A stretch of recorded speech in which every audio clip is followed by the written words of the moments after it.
I had to stop watering the cat for a second and combing the plants because this is important. I've been nerding out over this concept, so I had to talk about it, guys. So here goes the videos. I hope you like it. Make sure you like, comment, subscribe, and share for more.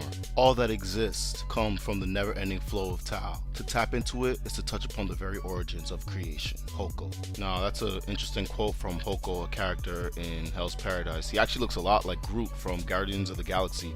I'm sure Disney's gonna be knocking soon, looking for their copyright claims. But if you already guessed, this video is about Tan and Tao, two energy systems that exist in Hell's Paradise, or Jigokuraku. And I want to take a little bit of time. This won't be a long video, but I just want to analyze the differences in the two and what they might mean going forward in this series. To the best of my ability, without spoiling the show, let's describe Tan as the elixir of life. At least this is what it's called on the island of Shinsenkyo. However, we're not even sure if that's truly what the island is called. The elixir of life is presumably able to grant immortality to whoever drinks it. The chief ninja in Gabimaru's village actually is claimed to have drank the elixir of life, and that's why he's technically immortal. Even in the first episode of Hell's Paradise, they allude to Gabimaru potentially having drank the elixir of life because he was so powerful. However, this is not the case. He's never drinking it. He may drink it later on in the series. Who knows? We'll see. Tan is created through the harvestation of Tao, and they do this by throwing humans into a flower pit where the flowers then devour the humans and take their Tao, converting it into Tan. We see this in the beginning first episodes. I want to say episode 7 or 8 of Hell's Paradise,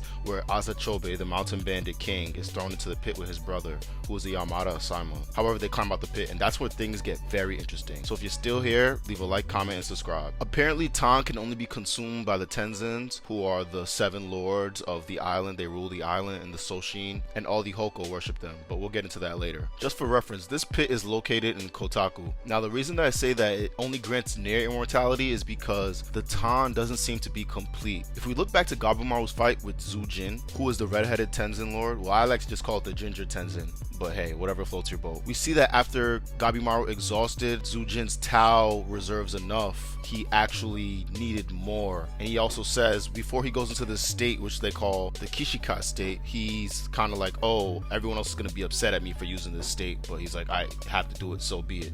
So he does it. Now stick with me, guys, because all these concepts are so intricate and they all tie into each other. But the reason that Zujin had to use his Kishikai form was because Gabimaru actually damaged his tendon, which is right below the navel, and that is an ancient Buddhist term which stands for Ki Focus Flow Center, or simply Energy Center, or maybe C of Ki, or also can be translated to Elixir Field. It's so interesting how they tie in all these traditional Chinese medicine and Qigong, martial arts, Tai Chi. It's all tied into this anime. And you guessed it, the most known religions or beliefs to use these terms are Taoism and Buddhism. Now let's lock in, guys, because things get crazy. Tao is actually more important than Tan, and Tao is the building block of Tan. So without Tao, you have no Tan. Sorry if that confused you guys. I'll say it once more. Without Tao, you have no Tan.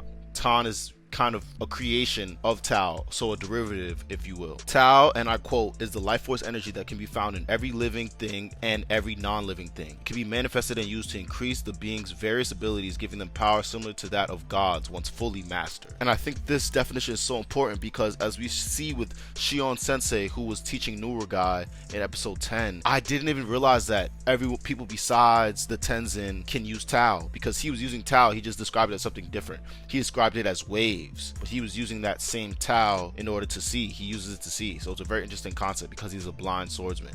And by the way, shout out all my blind swordsmen. I just love when they throw these in anime. It just really makes the anime so cool. We know that this is a confirmation that he is using Tao, because later on, when Azachobe is battling the new Doshi, who are basically like the attendants of the Lord Tenzin, he views Azachobe in like the same style of form that Shion is using to view the Soshin that he's battling. The last minutes of the episode get very interesting, guys. You guys gotta tune in. So this is where they go full on Taoist mode, and if you guys know anything about me, I love this type of stuff. Like, I've literally read the Tao Te Ching. You guys should read it sometime. It's a really good book. But yin and yang is basically the main component of Tao. So as you see Mei, the little girl, she's trying to explain it, but she can't really use too many words. To the best of her explanation, she can describe Tao as mind, body, strong, and weak. And if anyone understands Taoism, my best ability to, it's kind of hard to understand Taoism because you cannot really put it in words. That's really what it's said in the Tao Te Ching. However, my best explanation of it is just a dichotomy, so everything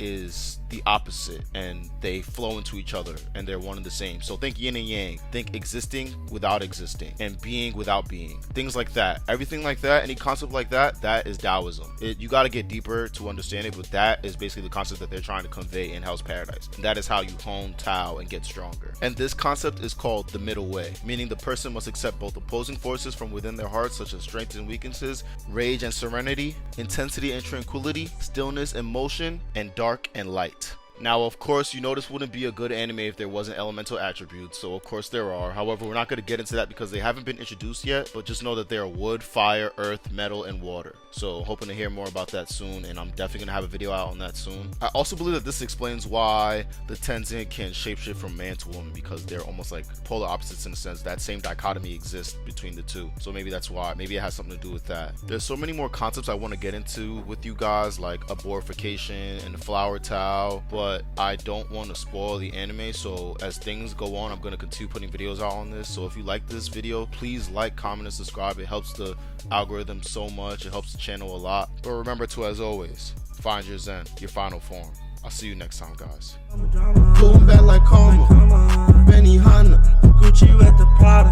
What I say goes, so we ride Dolce and Gabbana. And I change clothes like my hoes, I love designer. And I change my flows like who knows, I want the commas, Benny Hannas.